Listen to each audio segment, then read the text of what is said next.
Welcome to Dhananjay IAS academy. So हमने एक नई सीरीज स्टार्ट की है करंट अफेयर्स की, जहां पे हम डेली के करंट अफेयर्स को एनालाइज करेंगे और डिस्कस करेंगे। So if you are preparing for civil services, state civil services और any one day examination, this series is going to be very beneficial for you. So start करते हैं आज की पहली क्वेश्चन से। जो पहला क्वेश्चन है, क्वेश्चन देख के आपको लग रहा होगा कि ये क्या पूछ लिया, ये क्या लिख दिया है, बट मैं आपको बता देती हूँ कि ये जो क्वेश्चन है जिस चीज़ से रिलेटेड है, ये काफ़ी हॉट टॉपिक रहा है। जी हाँ, मैं बात कर रही हूँ इंडिया और मालदीव्स की। तो क्वेश्चन पे आने से पहले हम स्टार्ट करते हैं, इंडिया और मालदीव्स के रिलेशन को देखते हैं और जानते हैं कि हमें इसमें क्या क्या जानना है। ओके, तो स्टार्ट करते हैं। जब रिलेशन स्टार्ट कर ही रहे हैं मालदीव्स के साथ, तो उसके हिस्टोरिकल बैकग्राउंड पे जाते हैं। मालदीव्स भी इंडिया की तरह ब्रिटिशर्स के अंडर में था। ओके, 1965 में इट गॉट इंडिपेंडेंस और उस टाइम में India was the first country जिसने मालदीव्स को as a sovereign country accept किया। ओके, फिर 1972 में दोनों ही कंट्री का डिप्लोमेटिक रिलेशन स्टार्ट होता है। Things were going normal in Maldives, चल रही थी। फिर 1988 एक इम्पॉर्टेंट इंसिडेंट है मालदीव्स की हिस्ट्री में, दैट इज उस टाइम में कुछ मालदीव्स के मिलिटेंट और कुछ श्रीलंकन के मिलिटेंट ने एक कूप ऑर्गेनाइज किया। They entered into the palace of Male और उन्होंने वहाँ के जो मिनिस्टर्स हैं उनको हॉस्टेज बना लिया। उस टाइम के मालदीव्स के द देन प्रेसिडेंट गायूम को छुपना पड़ गया था। ओके, तो उस टाइम में मालदीव्स ने इंडिया की हेल्प मांगी और इंडिया ने ऑपरेशन कैक्टस लॉन्च किया। ऑपरेशन कैक्टस में इंडिया ने अपने तीनों फोर्सेस को डिप्लॉय किए थे मालदीव्स में स्टेबिलिटी रिगेन करने के लिए। ओके, उसके बाद फिर चीज़ें फिर वैसे ही नॉर्मल चलने लगी। फिर आता है 2010 में मोहम्मद नसीद ये आते हैं एज अ प्रेसिडेंट और ये जो है मालदीव्स के फर्स्ट डेमोक्रेटिकली अपॉइंटेड प्रेसिडेंट थे। सी, आज़ादी मिली 1965 में और डेमोक्रेटिकली ये मतलब 2010 में आ रहे हैं मोहम्मद नसीद। फिर 2012 में इनको रिजाइन करना पड़ गया क्योंकि इनके ऊपर करप्शन के एलिगेशन थे। फिर 2013 में अब्दुल्ला यामीन ये भाई साहब आते हैं। इनकी पर्सनालिटी बताऊं तो by nature he was very aggressive और आते के साथ जितने भी अपोजिशन थे ना सबको प्रिजन में डाल दिया था इन्होंने। ओके, और आते के साथ इन्होंने क्या किया, अपना जो मालदीव्स का इंस्टीट्यूशन है he systematically damage the institution of Maldives. और ऑब्वियसली इतना अगर हम कह रहे हैं तो प्रो चाइना थे, इनके अंडर में बहुत सारी चीज़ें हुई। लाइक उस टाइम पे मालदीव्स का जो एयरपोर्ट था वो उसके कैपिटल सिटी में ना होकर के दूसरे आइलैंड पे था and the island name was Hulhule. Okay, तो चाइना ने उनका ब्रिज बनाया और उस ब्रिज का नाम दिया मालदीव्स चाइना फ्रेंडशिप ब्रिज। तो ये सब उनके अंडर में एफटीए साइन कर दिया इन्होंने। डेप्ट वगैरह बहुत बढ़ गया इनके अंडर में, तो काफ़ी चीज़ें हुई। ओके, क्योंकि इन्होंने सारे अपोजिशन को प्रिजन में डाल दिया तो ऑब्वियसली सुप्रीम कोर्ट को इंटरवीन करना पड़ा। तो सुप्रीम कोर्ट ने इंटरवीन किया और उन्होंने बोला कि आप कर क्या रहे हो, प्लीज़ आप इनको निकालो यहाँ से, आप ऐसा नहीं कर सकते हैं। तो यामीन ऐसे थे कि सिक्योरिटी फोर्सेस इनके पीछे छोड़ दिया कि आप कौन होते हैं हमको ऑर्डर देने वाले, मैं यहाँ का प्रेसिडेंट हूँ, आपका कोई यहाँ रोल नहीं है। इमरजेंसी आ गया। ओके, इमरजेंसी आया, बहुत सारे कंट्रीज ने क्रिटिसाइज किया यामीन को इस एक्ट के लिए। ओके, यूके, यूएस, इंडिया सब ने क्रिटिसाइज किया। चाइना खड़ा था यामीन के पीछे पर उस टाइम पे भी। फिर इलेक्शंस वगैरह करवाए गए, इलेक्शन भी करवाया गया तो यामीन चाह नहीं रहा था बट ऑब्वियसली इतना प्रेशर था तो उनको करवाना पड़ा क्योंकि प्रिजनर सारे ऑपोजिशन प्रिजन में थे। तो कंसेंसस से एक कैंडिडेट इब्राहिम मोहम्मद सॉली इनको लाया गया। ओके, 2 बार इलेक्शन हुए, बहुत रिलक्टेंसली यामीन ने अपनी कुर्सी छोड़ी और इब्राहिम मोहम्मद सॉली को प्रेसिडेंट बनाया। 2018 में ये आए और उस टाइम में India was the only country to participate in his oath ceremony. Okay, तो इसका इन्होंने दिखाया, इन्होंने भी शोकेस किया कि आप मेरे लिए आए तो मैं भी आऊँगा। तो पहली बार प्रेसिडेंट बनने के बाद इनका फर्स्ट ऑफिशियल विजिट इंडिया की तरफ था।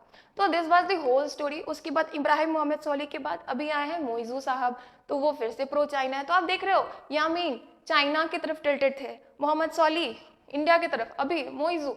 तो पॉलिटिकल चेंजेस होते रहती हैं। ओके, तो ये था पूरा हिस्टोरिकल बैकग्राउंड। ज्योग्राफिकल लोकेशन पे आते हैं। तो ज्योग्राफिकल लोकेशन आप जान रहे हो इंडिया के जस्ट मालदीव्स है।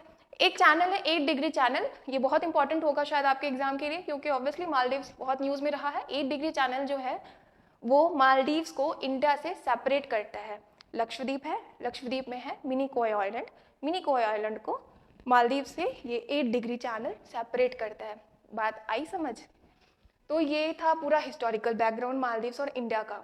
अब आते हैं बहुत सारे ऑपरेशंस, बहुत सारे हेल्प के, ये बाद में आएंगे, पहले ये समझते हैं।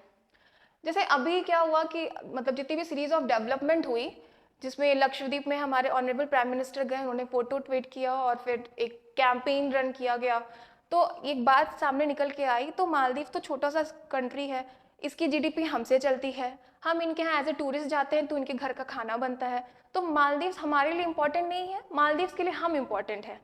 ठीक बात, लेकिन नहीं, ऐसा नहीं है, मालदीव्स भी हमारे लिए बहुत इंपॉर्टेंट है। सबसे पहली बात, मालदीव्स हमारा नेबरिंग कंट्री है, कुछ भी डिस्टेबिलिटी वहाँ होगी कहीं ना कहीं उसका असर हमारे यहाँ पड़ेगा।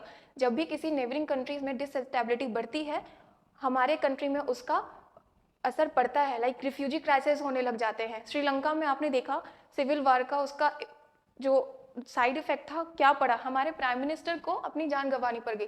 तो ऐसा नहीं है, हर कंट्री स्पेशली जब वो नेबरिंग कंट्री है तो वो हमारे लिए इंपॉर्टेंट हो जाता है। पर हम अब जानते हैं कि मालदीव्स के लिए, मालदीव्स हमारे लिए क्यों इंपॉर्टेंट है। ओके, तो सबसे पहले मालदीव्स का स्ट्रैटेजिक लोकेशन है। मालदीव्स जो है काफी स्ट्रैटेजिकली प्लेस्ड है इंडियन ओशन में। ओके, वो कनेक्ट कर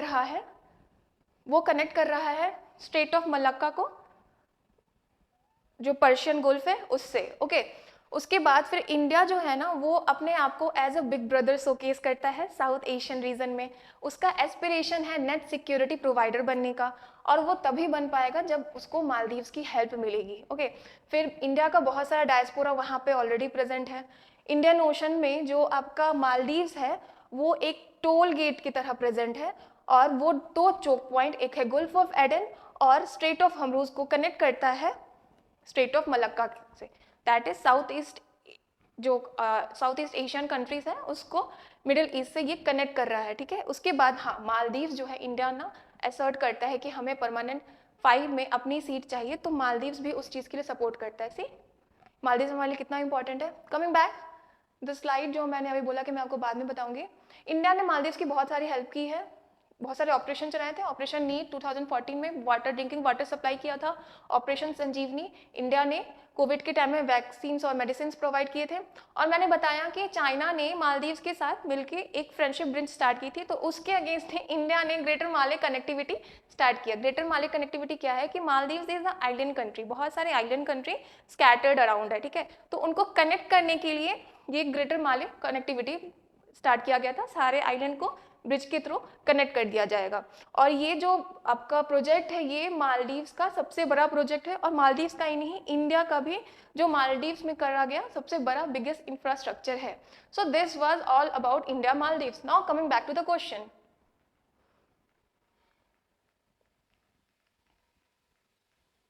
रिसेंटली ये न्यूज़ में था जियांगयांग 03, ये क्या है। तो मैंने इंडिया मालदीव्स की बात की तो आपको लग रहा होगा कि अच्छा यहाँ पे तो इंडिया मालदीव्स है नहीं, बट एक थर्ड पार्टी भी था चाइना। तो हम मानते हैं कि चलो एक ये जापान वाला हट गया, ये साउथ कोरिया वाला हट गया, तो आया चाइना। अब चाइना में क्या, तो कहानी ये हुई कि जो अभी करंट गवर्नमेंट है मुइज़ू साहब की, वो प्रो चाइना है। उन्होंने चाइना के साथ डील साइन की, डील क्या साइन की, मेमोरेंडम ऑफ अंडरस्टैंडिंग साइन किया कि आप प्लीज आइए यहाँ पे रिसर्च वगैरह कीजिए, साइंटिफिक रिसर्च वेसल वगैरह डिप्लॉय कीजिए। तो चाइना ने अभी भेजा नहीं है, अभी वो उनका साइन हो गया है कि चाइना भेजेंगे यही जियांगयांग 03, एक जो है research survey vessel of China, जिसको डिप्लॉय किया जाएगा मालदीव आइलैंड पे। सो this was this question and this was this answer. Okay, तो ये था पूरा मालदीव्स और इंडिया का पूरा जो भी रिलेशन है जो आपको जानना चाहिए एग्जाम पॉइंट ऑफ व्यू से। इनफैक्ट मैंने बहुत ज़्यादा ही बता दिया, इंटरेस्टिंग लगा होगा हिस्टोरिकल बैकग्राउंड जान के भी। तो ये सब पूरी कहानी थी। अब आते हैं नेक्स्ट क्वेश्चन की तरफ। अभी जो करंट पार्टी रूल कर रही है मालदीव्स में, ओके, तो वो कौन से पॉलिटिकल पार्टी से, मतलब अभी जो मुइज़ू साहब हैं वो कौन से पॉलिटिकल पार्टी से एफिलिएटेड हैं। अभी आपको लगा होंगे अच्छा इंडिया मालदीव्स के बारे में तो सब जान गया, फिर ये कैसा क्वेश्चन आ गया, आप तो इसको बारे में जानते भी नहीं है। सो मालदीव्स में क्या है ना, वहाँ पे प्रेसिडेंशियल फॉर्म ऑफ गवर्नमेंट है। Okay, presidential form of government मतलब कि आप एक टाइम पे फर्स्ट पास वोट चलता है, आप एक टाइम में एक ही कैंडिडेट को वोट कर सकते हैं। तो जब इनकी वोटिंग हो रही थी तो इनकी अपोजिशन में थे इब्राहिम मोहम्मद सॉली। इन दोनों का जब इलेक्शन स्टार्ट हुआ तो जो मेंबर्स थे उन लोगों ने वोट किया। फर्स्ट राउंड में किसी को भी 50% नहीं मिला, तो सेकेंड राउंड आया। सेकेंड राउंड जब आया तो मुइज़ू साहब जीत गए और इब्राहिम मोहम्मद सॉली हार गए। ठीक है, और वो बन गए प्रेसिडेंट। बट आपको जान की हैरानी होगी कि उनके हाउस में, जिस उनका जो पार्लियामेंट हाउस है उसको मुजलिस कहा जाता है, वहाँ पे majority of member opposition party के हैं।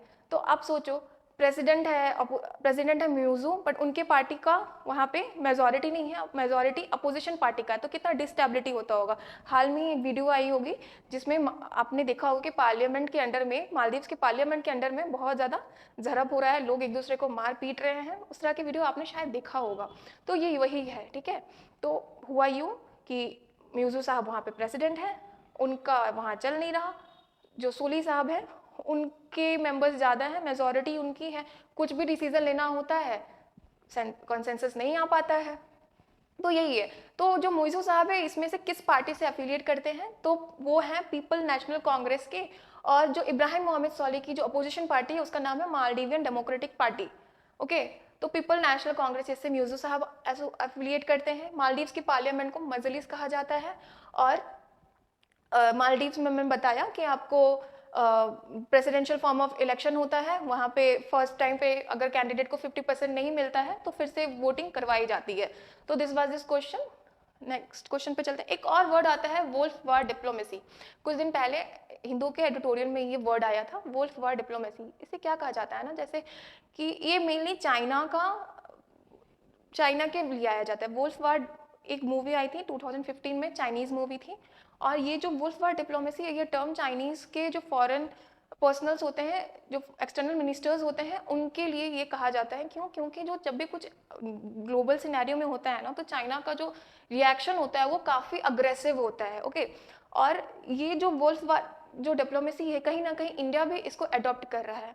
ऐसा क्यों कहा गया उसमें? क्योंकि जब इंडिया और मालदीव्स का टेंशन अराइज हुआ और वो जो ट्विटर पे ट्रेंड करवाया गया था, तो वो काफ़ी अग्रेसिव रिएक्शन था जो कि नहीं होना चाहिए था। तो कंक्लूजन में आप अपने आंसर में अगर ये क्वेश्चन पूछता है इंडिया मालदीव के रिलेशन को, तो आप लिख सकते हो कि वुल्फ वार डिप्लोमेसी हमें अडॉप्ट नहीं करना है, जो चाइना करते आ रहा है ये काफ़ी अग्रेसिव है, एंड बीइंग इंडियन जो हमेशा से नॉन वायलेंस को प्रमोट करता है, हमें अग्रेसिव होना नहीं चाहिए। तो this was this term and this was all about India and Maldives. चलते हैं नेक्स्ट क्वेश्चन की तरफ।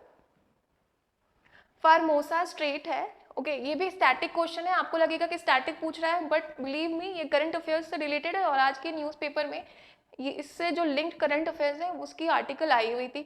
आप बताओ फार्मोसा स्ट्रेट जो है वो, जिसको ताइवान स्ट्रेट भी कहते हैं, वो किस चीज़ को कनेक्ट करता है? ये आपके ऑप्शन है, ठीक है। क्वेश्चन पे बाद में आएंगे, पहले मैं बताती हूँ आपको कि बात क्या है।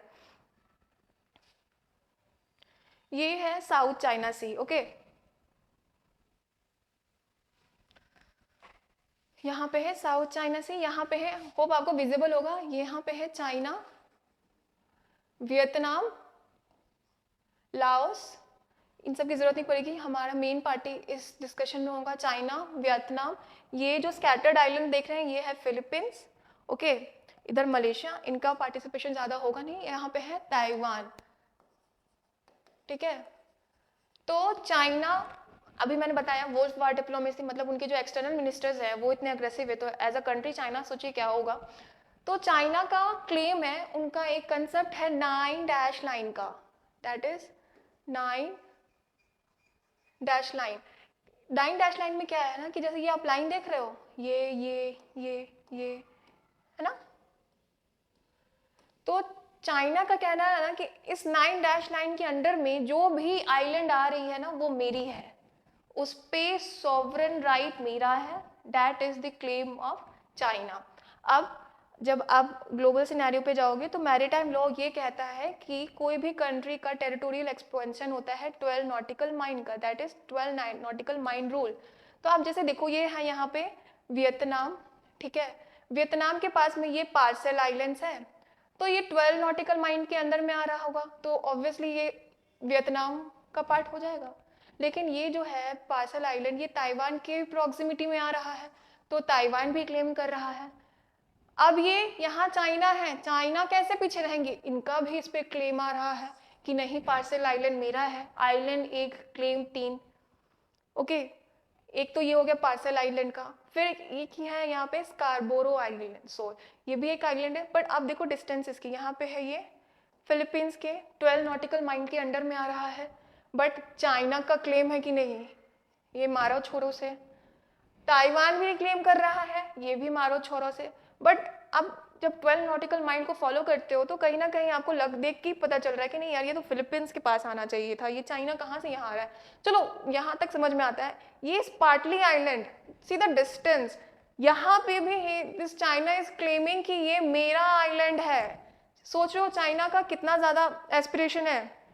तो that is the nice that's line कि इसके अंडर में कोई भी आइलैंड आता है इसका सोवरेन राइट चाइना पे है, और इसीलिए यहाँ पे हमेशा टेंशन का माहौल रहता है, हमेशा टेंशन एस्केलेटेड रहते हैं। ओके, तो this was all about south China से। अब एक बात बताओ, ऐसा क्या है, मतलब ठीक है आइलैंड है, चाइना के पास तो खुद इतनी बड़ी टेरिटरी है, इसको और क्यों ऐसा चाहिए। तो बात ये है ना कि साउथ चाइना सी में ना भर भर के रिजर्वॉयर है, गोल्ड है, वैल्यूएबल आइटम्स है, एक्सप्लोर नहीं किया गया है इनको। यहाँ से गैस, नेचुरल गैस वगैरह निकल सकता है और निकल भी रहा है, इसीलिए हर कंट्री इस पे अपना क्लेम दे रहा है। और obviously China being the bigger animal, सब डर रहे हैं। तो करंट अफेयर की बात मैं बता रही थी कि क्या आती है, तो वियतनाम जो है इन्होंने एग्रीमेंट साइन किया है फिलीपींस के साथ कि हम आपस में अपना इंगेजमेंट बढ़ाएंगे ट्रेड में, सिक्योरिटी में, क्योंकि इनको पता है कि अकेले तो लड़ नहीं सकते हैं ऑब्वियसली। तो ये दोनों मिलके इनका अभी एग्रीमेंट साइन हुआ है कि हम साउथ चाइना सी में अपने इंगेजमेंट को इंक्रीज करेंगे। Okay, so this was the current affair. अब एक और बात आती है, एक आइलैंड है आपका तुलुवा आइलैंड। ओके,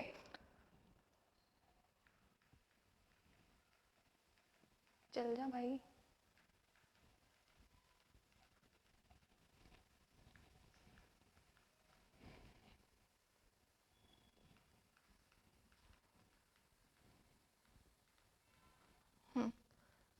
तो एक आपका आता है तुलुवा आइलैंड,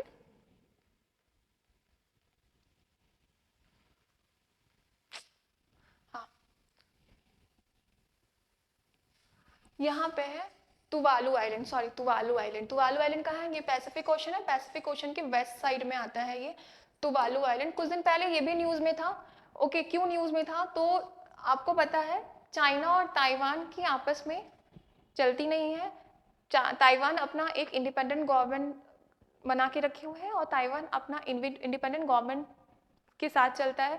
बट चाइना का क्लेम है कि ताइवान ऐसा नहीं कर सकता because Taiwan is our territory, वहाँ पे टू गवर्नमेंट रूल नहीं चल सकता है कि आप अपना अलग गवर्नमेंट वहाँ पे बना के रखे हो। तो चाइना और ताइवान में हमेशा रहता है। ओके, तो ये जो तुवालू आइलैंड है यहाँ पे पहले प्रो ताइवानीज गवर्नमेंट थी जो ताइवान के क्लेम को सपोर्ट करती थी, बट रिसेंट चेंजेस हुए हैं, इलेक्शन हुए हैं और वहाँ पे अभी प्रो चाइना गवर्नमेंट आ गई है जो इस क्लेम को सपोर्ट करेगी कि जो ताइवान है वो चाइना का पार्ट है।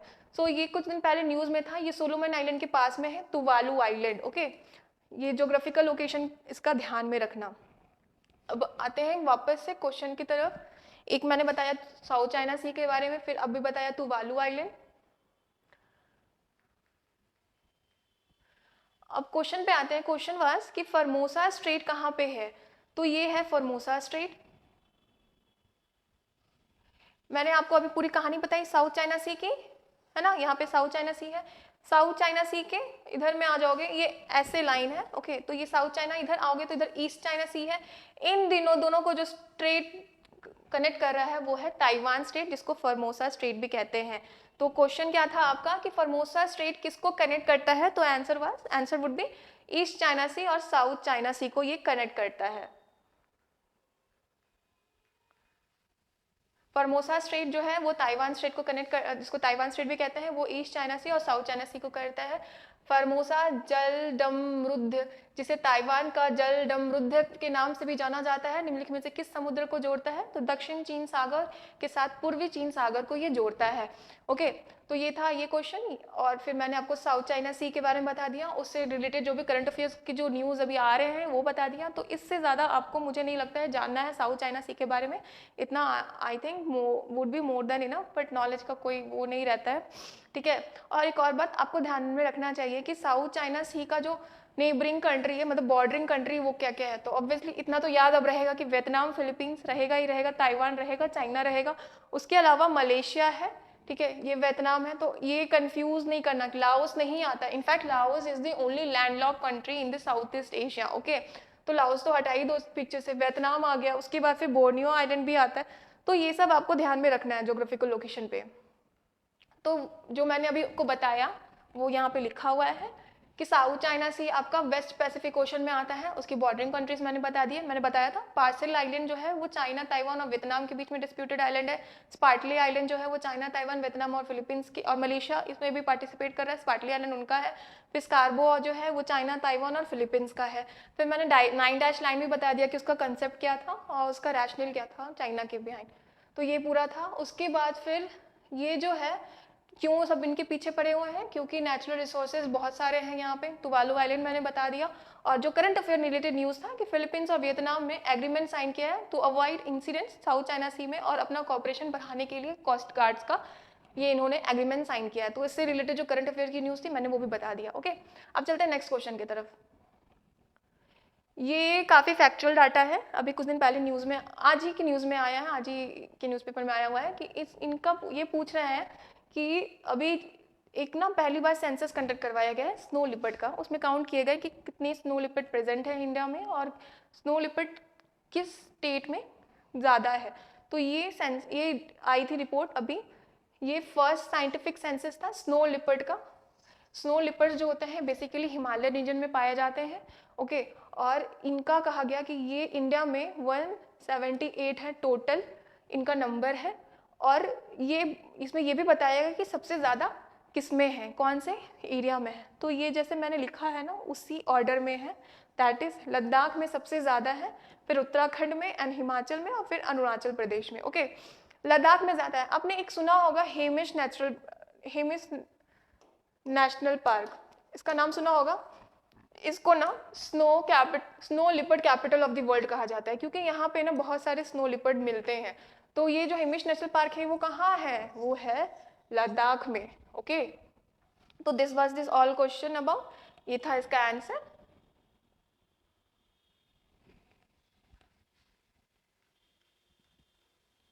तो वही है कि हमारे जो यूनियन मिनिस्टर हैं इन्वायरमेंट के, भूपेंद्र यादव, उन्होंने अभी रिलीज किया है रिपोर्ट स्नो लिपर्ड का। ओके, न्यू दिल्ली में किया था। तो उस रिपोर्ट में बताया कि 178 टोटल नंबर है, जिसमें से लद्दाख में एक सेकंड मेरा नंबर नहीं याद आ रहा यार, लद्दाख में सबसे ज़्यादा है, फिर उत्तराखंड में, फिर हिमाचल में, फिर अरुणाचल प्रदेश में। IUCN स्टेटस जो है स्नो लिपर्ड का वो वल्नरेबल है। और मैंने बता दिया आपको कि हेमिश नेशनल पार्क जो है वो snow leopard capital of the world है। ओके, सॉरी 178 नहीं, आई एम रियली सॉरी, 718 है, कंफ्यूज हो जाती हूँ। 718 जो है सबसे total number of snow leopard है प्रेजेंट, जिसमें से 477 लद्दाख में है, उत्तराखंड में 124 है, हिमाचल में 51 है और अरुणाचल प्रदेश में 36 है। वो 718, extremely sorry, 718 total snow leopard है हमारे यहाँ। ठीक है, और सबसे ज़्यादा इसमें लद्दाख में है, फिर उत्तराखंड एंड हिमाचल एंड अरुणाचल प्रदेश। इनका आपको IUCN स्टेटस जानना है, ये वल्नरेबल है। हेमिश नेशनल पार्क जो है वो snow leopard capital of the world है और ये है आपका लद्दाख में। तो ये था, काफ़ी फैक्चुअल सा क्वेश्चन था जिसका आंसर मैं भी भूल गई थी। अब चलते हैं नेक्स्ट क्वेश्चन की तरफ। ये बहुत ही अच्छा स्कीम लाया है कर्नाटक गवर्नमेंट ने, सॉरी आंसर बता दिया। युवा निधि स्कीम, ये आया है कर्नाटक गवर्नमेंट ने लाया है। युवा निधि योजना किस राज्य से के द्वारा शुरू की गई है, ऑब्वियसली कर्नाटक। युवा निधि स्कीम में क्या है ना, तो इसमें कहा गया है कि जो भी एजुकेटेड यूथ है हमारे स्टेट के, उनको हम पैसे देंगे। कितने पैसे देंगे, 3000 रुपये देंगे। अच्छी स्कीम है ना, काफ़ी अच्छी स्कीम है। बट मैं हमेशा से कहते आई हूँ, आज भी कह रही हूँ कि being a civil service aspirant, आपको हर चीज़ का दो पहलू जानना है। ये स्कीम आई, इसके फ़ायदे क्या होंगे और इसके नुकसान क्या होंगे। फ़ायदे मैं आपको बताती हूँ। आपने अभी हाल में एक मूवी आई थी 12th फेल, आपने देखा होगा।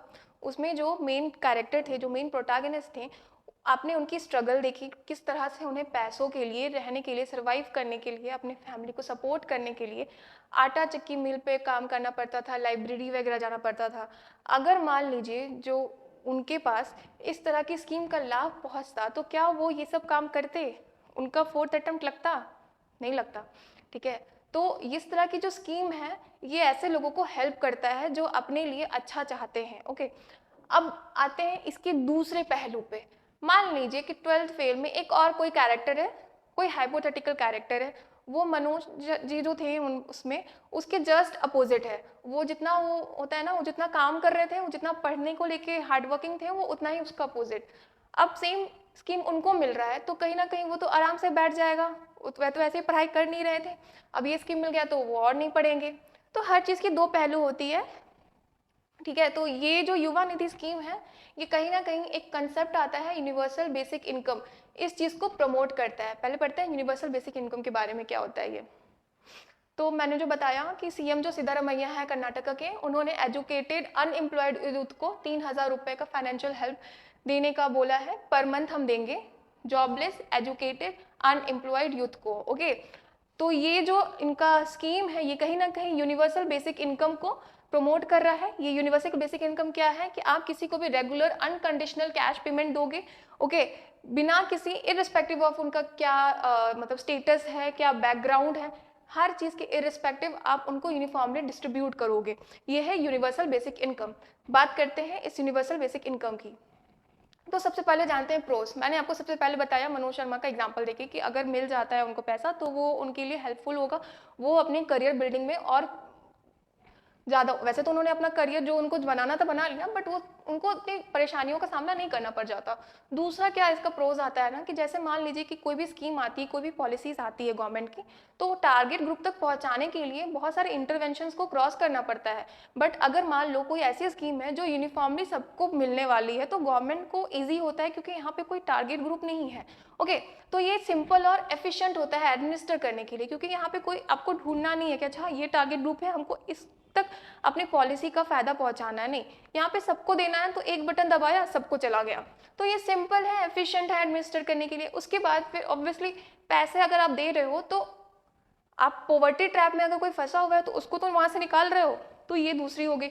उसके बाद इनइक्वालिटी रिड्यूस करता है। अगर आप स्टूडेंट हैं, आपके पास पैसे नहीं है, आपको रह के बाहर पढ़ना है, आपको दिल्ली रह के पढ़ना है, आपके पास पैसे नहीं आ रहे, अगर गवर्नमेंट आपको 3,000 रुपये दे देगी तो आपको रेंट देने के लिए पैसे आ जाएंगे, आप होमलेस नहीं रहोगे। स्टूडेंट की बात हटाते हैं, हम नॉर्मल लोगों की बात करते हैं। यूनिवर्सल बेसिक इनकम, मान लीजिए किसी स्टेट ने ये अनाउंस कर दिया कि हम अपने स्टेट की हर इंडिविजुअल को पैसे देंगे, तो क्या वहाँ पे पॉवर्टी बचेगी? क्या वहाँ पे हंगर बचेगा? क्या वहाँ पे लोग होमलेस रहेंगे? नहीं ना। तो ये सब उनके फायदे हैं। ओके, उसके बाद फिर अगर मान लीजिए क्या होता है कि ओल्ड एज पीपल होते हैं, वो ऐसा होना नहीं चाहिए, बट आज के टाइम में हो रहा है कि एज अ बर्डन उन्हें देखा जाता है। तो इस तरह की स्कीम अगर उन तक पहुंच रही है तो एज अ बर्डन उन्हें ट्रीट नहीं किया जाएगा, उन्हें जो उनका सेल्फ रिस्पेक्ट है वो उनका रिटेन रहेगा। तो एक ये भी है कि ये जो है वो ओल्ड एज केयर को प्रमोट कर रहा है। उसके बाद फिर मान लीजिए कोई भी, जैसे ये युवा निधि स्कीम आई है, कोई भी स्टूडेंट है, कोई भी बच्चा है, उसके पास एक्सपर्टीज है, नॉलेज है, बट वो रिस्क नहीं ले पा रहा, वो जाना चाहता है किसी स्टार्टअप में, वो जाना चाहता है, उसके पास एंटरप्रेन्योरशिप का स्किल है, ओके, बट वो जा नहीं पा रहा है। बट उसको पता है कि मुझे कांस्टेंट सोर्स ऑफ इनकम मिलेगा, इरिस्पेक्टिव मेरा जो भी प्लान है वो फेल हो जाए, तो वो रिस्क ले सकेगा ना। तो वो इनकरेज कर रहा है, ये जो पॉलिसी है, और it is encouraging individual to take risk and set up the business. तो ये इसके प्रॉस थे। अब जानते हैं कॉन्स के बारे में। ओके, कॉन्स के बारे में ऑब्वियसली मैंने आपको बताया कि मनोज शर्मा जो थे वो पढ़ने वाले बच्चे थे। अगर उनके विपरीत कोई ऐसा स्टूडेंट होता जो पढ़ाई वगैरह में उतना नहीं एफर्ट लगा रहा है, तो कहीं ना कहीं वो और लेजी हो जाता कि चलो पैसे तो आ ही रहे हैं, खा पी रहे हैं, सो रहे हैं, तो वो इनकरेज कर रहा है लेजीनेस को। उसके बाद फिर बहुत सारे स्टूडेंट्स ऐसे होते हैं या फिर बहुत सारे लोग ऐसे होते हैं कि अगर मान लो कांस्टेंट सोर्स ऑफ इनकम नहीं होता है तो वो अपनी अर्निंग को बढ़ाने के लिए पार्ट टाइम जॉब करने लगते हैं, अपनी इंगेजमेंट बढ़ाते हैं। इंगेजमेंट बढ़ा रहे हैं तो मतलब करप्ट प्रैक्टिसेस से उनका दिमाग हट रहा है, क्रिमिनल जो बिहेवियर होता है उससे दिमाग हट रहा है, तो ये कहीं ना कहीं डिस्करेज कर रहा है पार्ट टाइम को। उसके बाद फिर ये ना कॉस्टली होगा ऑब्वियसली। अब सोचो कि किसी स्टेट की गवर्नमेंट आके बोल दे कि हम आपको अपने स्टेट के सारे लोगों को पैसे देंगे, तो स्टेट के पास कुबेर का खजाना तो है नहीं, कहीं ना कहीं उसका बर्डन पड़ेगा, स्टेट पे बर्डन पड़ेगा, तो एक टाइम के बाद आप पे भी बर्डन पड़ेगा। तो वही बात है। उसके बाद फिर ये ना इन्फ्लेशन को भी प्रमोट करेगी। कैसे करेगी? जैसे मान लो कोई एक एरिया है, वहाँ पे सभी के पास पैसे हैं, चीज़ें उतनी ही हैं, तो अब चीज़ों की दाम तो बढ़ेगी ना, इन्फ्लेशन को भी प्रमोट कर रहा है। उसके बाद फिर आप बोल रहे हो कि हम यूनिफॉर्मली सबको पैसे देंगे, तो यूनिफॉर्मली में चलो कोई लेजी है, कोई हार्ड वर्किंग है, बट क्रिमिनल भी तो है, तो कहीं ना कहीं आप किसी क्रिमिनल को भी तो सपोर्ट कर रहे हैं। तो ये था पूरा यूनिवर्सल बेसिक इनकम के बारे में, जो एक स्कीम से रिलेट करके मैंने आपको बताया। मैं हमेशा कहती हूँ कि कोई भी करंट अफेयर का टॉपिक जो होता है वो सिर्फ करंट अफेयर नहीं होता है, वो कहीं ना कहीं स्टैटिक पार्ट से भी लिंक्ड रहते हैं। और ये जो है यूनिवर्सल बेसिक इनकम, ये बहुत ही इंपॉर्टेंट है आपके एग्जाम पॉइंट ऑफ व्यू से। ओके, अब आप बोलोगे कि मैं यार आप क्या ये सब पढ़ा रही हैं, प्लीज़ आप प्रीलिम्स के पॉइंट ऑफ व्यू से बता दो ना, और फिर हम छोड़ते हैं मेंस हम देख लेंगे। ऐसा नहीं होता है। एग्जाम की प्रिपरेशन के लिए आपको इंटीग्रेटेड अप्रोच रखनी चाहिए, मेंस और प्रीलिम्स, स्पेशली इस टाइम में दोनों का ही अप्रोच आप एक साथ लेके चलिए। तो युवा निधि स्कीम कर्नाटक की गवर्नमेंट ने लॉन्च की, ये उसका पूरा कच्चा चिट्ठा ब्यौरा था। Coming back to the next question,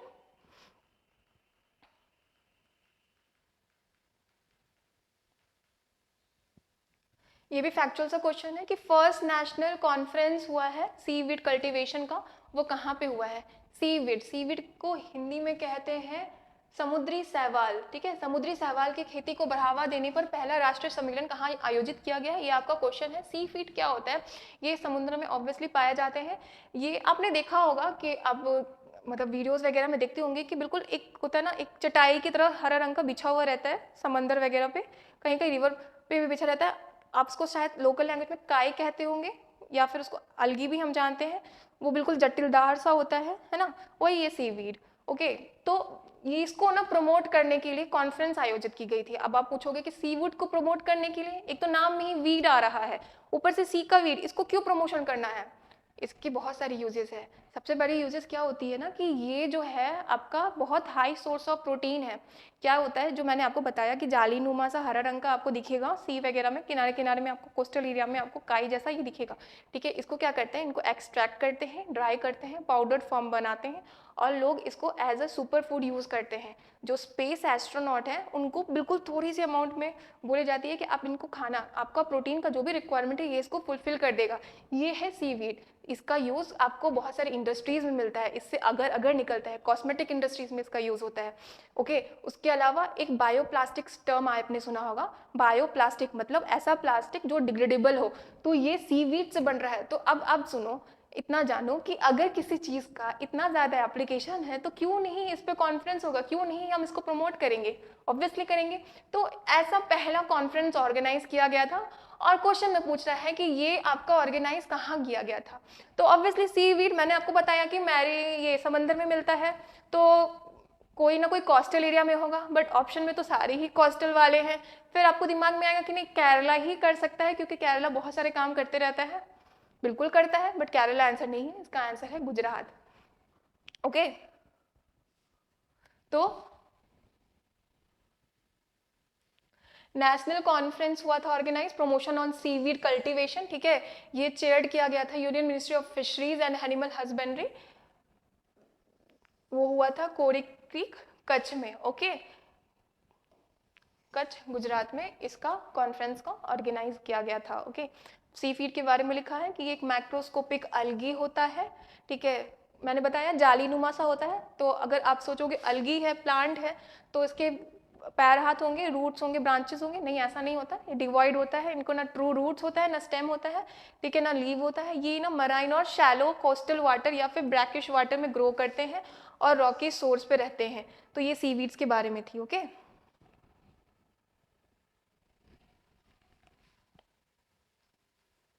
okay, अभी मैं बताया था कि आपका ये क्या क्या इनका एप्लीकेशन है। तो एप्लीकेशन में एक तो रेन्यूएबल सोर्स ऑफ फूड है, मैंने बताया एज ए सुपर फूड इनको यूज़ किया जाता है। फिर फार्मास्यूटिकल इंडस्ट्रीज में इसका यूज़ होता है, बहुत सारी दवाइयाँ इनसे बनती हैं। इंडस्ट्री में इसका कॉस्मेटिक, कार्डबोर्ड, पेपर, पेंट और प्रोसेस्ड फूड बनाने में इसका यूज़ होता है। इन्वायरमेंटल बेनिफिट भी है इसका। क्या है इन्वायरमेंटल बेनिफिट? तो ये जो है ना कार्बन डाइऑक्साइड को सक करता है। मतलब कितनी अच्छी चीज़ है यार, मतलब मुझे तो लग रहा है सबसे बेस्ट पार्ट यही है सीफीड का, कि कार्बन डाइऑक्साइड को एब्जॉर्ब कर ले रहा है, ठीक है, और उसको यूज करता है और ग्रो करने के लिए। मतलब एक तो हम सीवीड के लिए कॉन्फ्रेंस ऑर्गेनाइज कर रहे हैं कोरी क्रिक गुजरात में, कच्छ रीजन ऑफ गुजरात में, उसके बाद फिर सीवीड इतनी इनका एप्लीकेशन इतना बढ़िया है। ऊपर से हमारा वैसे भी टारगेट है कि हमको नेट जीरो बनना है बाय 2070, और उसमें ये सीवीड हमारा हेल्प करेगा। तो क्यों नहीं हम इसको प्रमोट करेंगे, क्यों नहीं इसका कल्टीवेशन करेंगे, है ना? करेंगे, बिल्कुल करेंगे। तो ये है कार्बन डाइऑक्साइड को अब्जॉर्ब करता है और उस अब्जॉर्ब कार्बन डाइऑक्साइड को यूज करता है ग्रो करने में। और मैंने आपको बताया कि बायोप्लास्टिक के बारे में, तो national institute of ocean technology ने है, इन्होंने सीवीड का यूज करके बायोप्लास्टिक का यूज किया है, जो प्लास्टिक की समस्या है उसको खत्म करेगा बायोप्लास्टिक, और ये बनता है सीवीड के यूज से।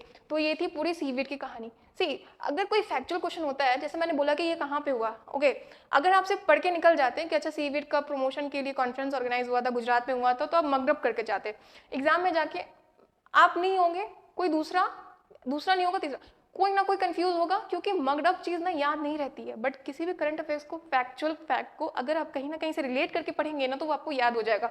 अब आपको पता है कि सीवीड क्या चीज़ है, इसकी एप्लीकेशन क्या है, कितना बढ़िया इन्वायरमेंट का बेनिफिट देता है, तो आपको इतना याद रहेगा कि ये एक्चुअली में कहाँ ऑर्गेनाइज करवाया गया था, इसका कॉन्फ्रेंस कहाँ पे हुआ था इसको प्रमोट करने के लिए, ठीक है। उसी तरह से मैंने अभी युवा निधि स्कीम के बारे में बताया, मैंने बताया 3,000 रुपये मिलते हैं, इतना पढ़ने का जरूरत नहीं है, नहीं बिल्कुल नहीं है, लेकिन उससे अटैच आपने क्या समझा, यूनिवर्सल बेसिक इनकम समझा, तो ये इंपॉर्टेंट है आपके लिए, और फैक्चुअल है वो तो पूछेगा ही, ठीक है। तो ये सब था। अब चलते हैं नेक्स्ट क्वेश्चन की तरफ। अभी हाल ही में न्यूज़ आई है, फिर वही बात मैं कहूँगी, करंट अफेयर्स की न्यूज़ है, मैंने स्टैटिक क्वेश्चन से रिलेट करके क्वेश्चन बनाया है। क्वेश्चन है कि इंडिया का 41st वर्ल्ड यूनेस्को साइट कौन सा है, ठीक है। करंट अफेयर्स का न्यूज़ क्या था इसमें कि हाल ही में मिनिस्ट्री ऑफ कल्चर ने नॉमिनेट किया है, हर ईयर भेजा जाता है, अपना हर कंट्री अपना नॉमिनेशन भेजता है कि आप हमारे यहाँ का ये है, आप इसको please UNESCO world heritage list में शुमार कीजिए। कौन करता है, मिनिस्ट्री ऑफ कल्चर करता है, ठीक है। तो नॉमिनेट किया गया है, किसको नॉमिनेट किया गया है, तो the great Maratha military landscape, okay, great great great Maratha ji का जो है लैंडस्केप, ये क्या है ना एक्चुअली मराठास जो थे वो इन ऑर्डर टू फाइट, उन्होंने ना जितने भी टेरेन थे और हिली एरियाज थे, उन्होंने वहाँ पे फोर्ट वगैरह बनाया। ये टोटल 12 फोर्टिफाइड फोर्ट है और उसका वो लैंडस्केप है, और मिनिस्ट्री ऑफ कल्चर ने कहा है कि आप इसको यूनेस्को के वर्ल्ड हेरिटेज साइट में ये डालिए, ठीक है। हिल्स वगैरह पे फोर्ट बना देते थे ताकि आप मतलब ऊपर से आपको एक तो मिल रहा है, एडवांटेज मिल रहा है कि आप ऊपर से अटैक कर रहे हो। फिर Marathas are known for the guerrilla warfare technique, तो ये सब के लिए ये जो लैंडस्केप है, आप वहाँ पे जाओगे ना तो आपको बहुत सारे फोर्ट्स मिलेंगे, तो वो बेसिकली इसी पर्पज से, फाइटिंग पर्पज के लिए यूज़ होता था। बहुत ही सुंदर लैंडस्केप है, तो उसी को मिनिस्ट्री ऑफ कल्चर ने कहा है कि आप इसको नॉमिनेट कीजिए, ठीक है। Coming back to the question,